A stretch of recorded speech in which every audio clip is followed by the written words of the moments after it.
Di balik kebun luas, milik seorang pria tua, tersembunyi harta yang melimpah.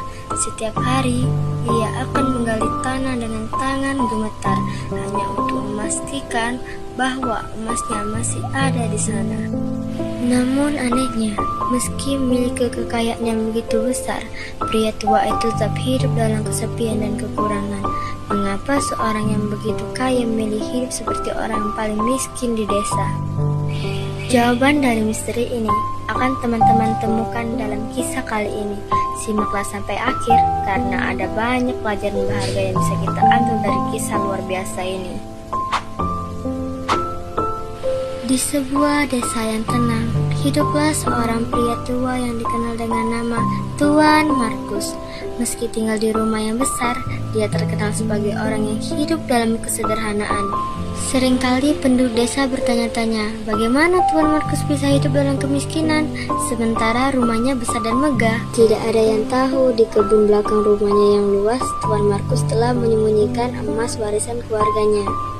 Menyimpan dalam peti kayu yang dikubur dalam tanah. Setiap hari dia akan pergi ke kebunnya menggali lubang tempat hartanya disembunyikan dan menghitung setiap keping emas dengan cermat. Setelah menemukan bahwa tidak ada satu keping pun yang hilang, dia akan menguburnya kembali dan pergi dengan senyum tipis di wajahnya. Hal itu akan membuatnya merasa puas dan senang, tidak peduli dia hanya bisa makan seadanya. Yang penting dia memiliki harta lebih banyak daripada orang lain di desa ini. Kebiasaan aneh Tuan Markus ternyata mengundang rasa ingin tahu dari seorang pria parubaya yang sering melewati rumahnya. Dia adalah Tuan Sam. Tuan Sam diam-diam memperhatikan kebiasaan Tuan Markus yang setiap hari datang ke kebunnya. Dan alangkah terkejutnya ia saat melihat Tuan Markus menggali peti dan menghitung emasnya yang berisi di dalamnya. Berhari-hari Tuan Sam melakukan pengintaian itu. Sambil perlahan dengan kesempatan yang terbuka lebar, dia pun merencanakan hal buruk. Pada suatu malam yang gelap, ketika angin malam berhembus kencang dan desa terlelap dalam keheningan, Tuan Sam yang telah terpancing oleh keserakahan mulai mengeksekusi niat buruknya. Dalam keheningan malam, ia beranjak menuju kediaman Tuan Markus. Dan dengan hati-hati dia menyelinap ke kebun Tuan Markus. Dia tahu persis di mana harus menggali karena sudah berhari-hari dia memperhatikan gerak-gerik Tuan Markus dari kejauhan. Dengan cermat, Tuan Sam menggali dan menemukan peti kayu yang penuh dengan emas. Tanpa membuat suara sedikit pun, dia mengangkat peti itu dan membawa kabur seluruh harta Tuan Markus. Tidak ada satupun orang di desa yang menyadari apa yang terjadi malam itu. Pagi harinya, ketika Tuan Markus pergi ke kebun, seperti biasanya, hatinya berdebar saat menggali tanah itu. Tapi alangkah terkejut ia saat melihat bahwa peti hartanya telah hilang. Dia berteriak dengan keras, memegang kepalanya yang penuh uban, dan menangis putus asa. Tuan Markus duduk di tanah dengan air mata mengalir di pipinya. "Oh emasku, di mana emasku?" Ratapnya tanpa henti. Dia tidak bisa menghentikan tangisnya seperti orang yang kehilangan separuh jiwanya. Dalam kesedihannya, dia tidak menyadari bahwa beberapa tetangganya telah berkumpul di sekitar pagar kebunnya. Mendengar tangisannya yang keras, seseorang tetangganya, Tuan Julio, pria sederhana yang baik hati, menghampiri Tuan Markus. "Apa yang terjadi Tuan Markus?" tanyanya dengan lembut.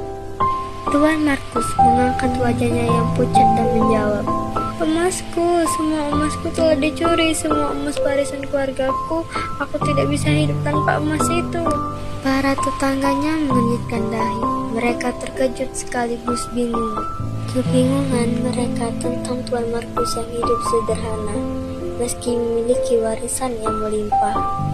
Kini terjawab sudah. Dia ternyata memilih untuk menimbun hartanya daripada menggunakannya. "Mengapa engkau menyimpan emasmu di sini? Mengapa tidak di rumah, di tempat yang lebih aman?" tanya Tuan Julio, yang telah mengendalikan keterkejutannya. Dengan marah, Tuan Markus berteriak, "Aku tidak pernah berniat menggunakan emas itu, hanya untuk kulihat setiap hari." Tetangga lainnya yang lebih tua, seorang pria bijak yang jarang berbicara, mendekati Tuan Markus. Dia mengambil sebuah batu besar dari tanah dan berkata, "Jika kau tidak pernah menggunakan emas itu, lalu apa gunanya?"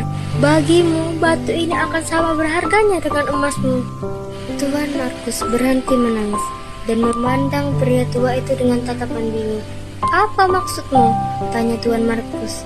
Pria tua itu melempar batu besar ke dalam lubang tempat emas itu pernah berada. Kau hanya mengubur emasmu di sini dan tidak pernah menggunakannya. Kau lebih baik menimbun batu di tempat itu karena batu ini akan sama tidak bergunanya dengan emas yang kamu timbun. Tuan Markus terdiam untuk pertama kali dalam hidupnya. Dia mulai merenungkan kata-kata pria tua itu.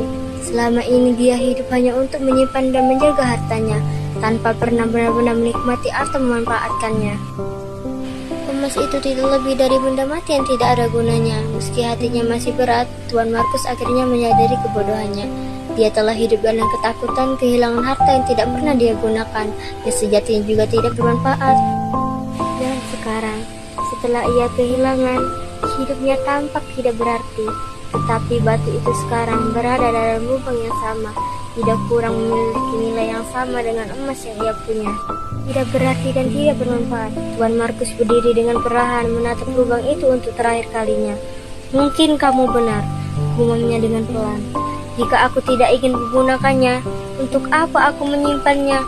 Aku telah menghabiskan hidupnya dan hanya untuk kesia-siaan. Dengan langkah yang lebih ringan, Tuan Markus meninggalkan kebun itu, meninggalkan masa lalunya yang penuh dengan ketamakan dan kesia-siaan.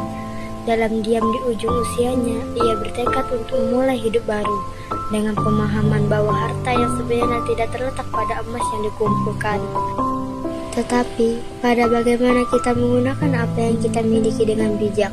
Beberapa hari kemudian, Tuan Markus menjual rumah besar warisan keluarganya, kemudian membeli sebuah rumah sederhana dan beberapa petak ladang untuk mencukupi kebutuhannya, dan sebagian besar uang penjualan hartanya ia bagikan kepada warga desa yang membutuhkan. Teman-teman, harta yang kita miliki tidak akan bernilai apa-apa jika hanya disimpan tanpa tujuan. Nilai sejatinya dari kekayaan terletak pada bagaimana kita menggunakan untuk hal-hal yang berguna. Bukan hanya menimbunnya jika hanya dia simpan tanpa digunakan. Harta itu tidak lebih dari batu yang tertanam di dalam tanah, tidak bernilai, tidak bermanfaat, dan hanya menjadi beban bagi pemiliknya. Semoga pesan dari kisah ini bisa jadi pelajaran bagi kita semua. Terima kasih telah menonton, sampai jumpa.